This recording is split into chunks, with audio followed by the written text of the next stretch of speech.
जनता যুৱ মোৰ্চা ধুবুৰী জিলাৰ ফালৰ পৰা ভাৰতৰ যি সম্পত্তি আমাৰ কংগ্ৰেছ চৰকাৰৰ দিনত ৰাহুল গান্ধী আৰু সোনিয়া গান্ধী যি দুৰ্নীতি যি ভ্ৰষ্টাচাৰ কৰি পেলাই এই আমাৰ নেশ্যনেল হেৰাল্ড কেছৰ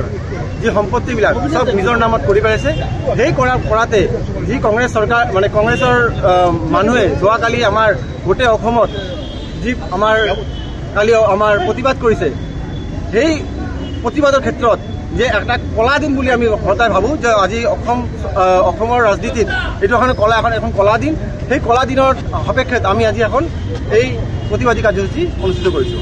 যিকোনো খবৰৰ বাবে যোগাযোগ কৰক 7099017330 লগতে 7099017110 নম্বৰত।